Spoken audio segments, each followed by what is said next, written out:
Hello and welcome to Gothic Androgyn Tarot. Today we are going to be in celebration of the new Sandman show by Neil Gaiman that was just released on Netflix, I believe. We will be using the Sandman Tarot, and that is what you are seeing here.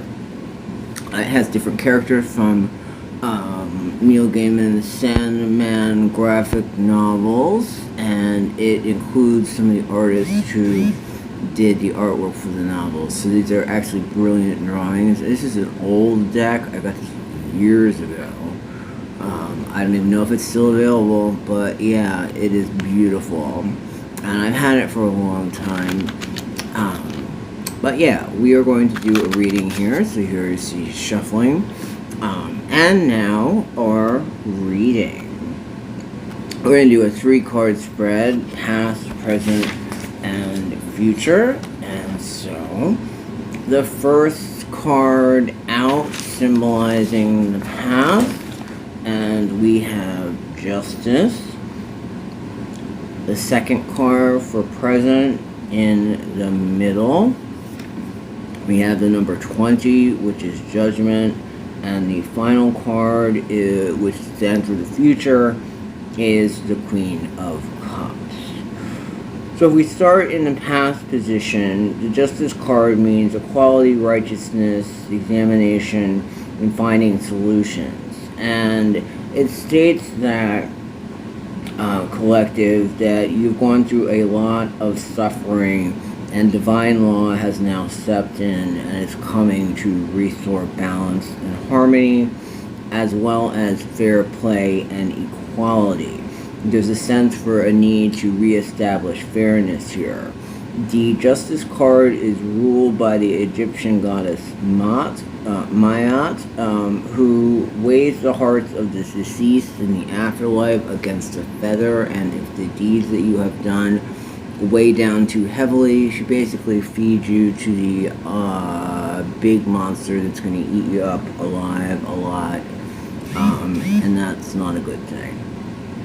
So you want to make sure that the life that you have loved is a righteous one, and that it is not in the name of evil, so that you can be weighed favorably. So this is saying that, you know, when the Justice card comes out in the past, that you've been wronged in the past, and that there's a need to actually make a change. And so Maya is stepping in the past, and then we're bringing it forward to the future, not the future, to the present, and that's where you can see the last Judgment card here, which is the number 20 card, which is a change in the position. So basically, with the suffering that you had, and Maya actually doing the weighing and evaluating the case, that a change has come in your favor and that you are going to reach a renewal. This is also, the Judgment card, a call to arms and a call to action to stand up and be counted for your beliefs and not to back down. So you're getting a chance here not only of survival, which you saw in the past with the Justice card in the past position, but now you are getting kind of a state of renewal, and the Judgment card is asking you to maintain the faith. So now that Maya has done the weighing, and you have come out favorably, it's time to right the scales and put you in the position that you rightfully had before you were being attacked. And it also says to stick to your convictions and take up your higher calling. This is a card of a higher calling, that you have an opportunity now at this very time, and that everything has come into alignment.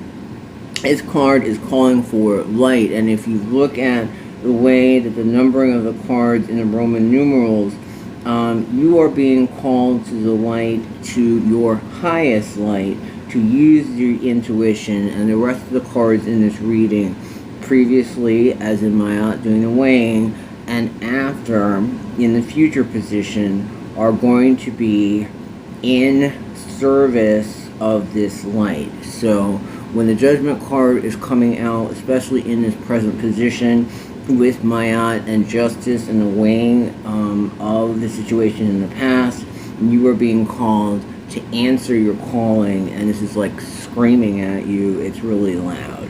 And so we're going to see as we move into the next card, which is the future, which is the Queen of Cups. And this stands for kind of being whisked away by the fairies. But it also stands for, and there's a fairness and a state of being in service that has come out here. And that the energy is good for the collective. And it's loving, intelligent. It's also visionary and says that there will be success and happiness. And so there's an intense emotional significance here. And so, like I said in my previous video that I did earlier, Isa or Yeshua, Jesus, is said to be living water. So this card here is water of water. So it's even going to the same, mention that divine spark as well. It's a creative energy. It's also nostalgic, but it's perceptive, otherworldly, and intuitive. And so they want, this is a call to trust your deepest emotions and relate to your feelings, but also go with the flow.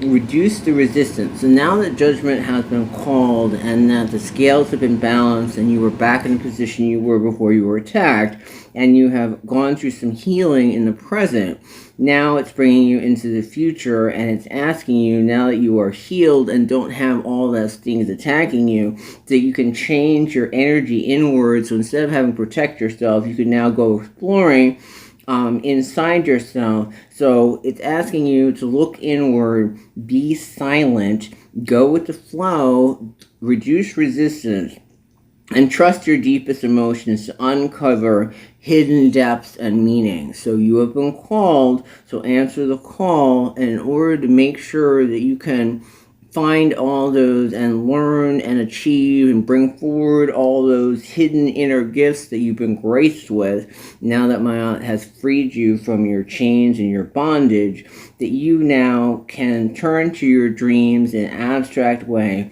and use those higher powers that you have, which have been gifted to you so that you can answer your higher calling, and use your inner oracle, or you may see visions in dreams, but this card is definitely telling you to trust your intuition. And that intuition will help you because in the present you've been called to a higher position, potentially a position of leadership, and that even if you actively haven't asked for that, when you're called, it's not something that comes to you. It's not something that you ask for, and if your answer is no, like they say Paul Atreides when he's talking to his father, if you say no, then you'll always be my son. But if you say yes, it's a lonely position.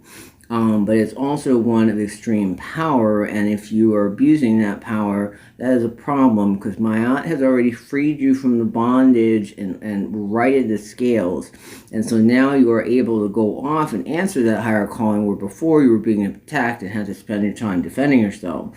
Now you can move forward, and it is time for you to go mine the Akash, and go inward and find out if there are any blocks. You need to get rid of those. You can ask your intuition and all of your past lives and go, look into the Akash, and use the Merkaba light vehicle in order to talk to your inner being and all of your ancestors and ascended masters and the angels and totems and whatever animals, sacred animals and spirit guides are there within your DNA to help you do that.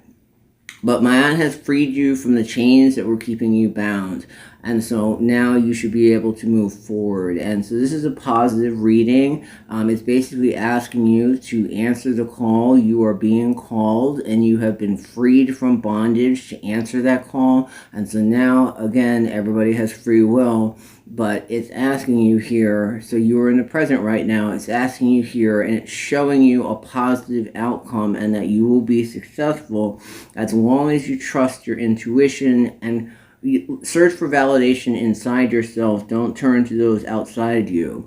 You are a loving creature, a being of intelligence who is very visionary and has a lot of power and perception and is intuitive. You must uncover the hidden depths of the gifts within your soul in order to make the best out of answering that calling, because you are here. The reason that you are here is to help the world and bring peace on Gaia. Namaste.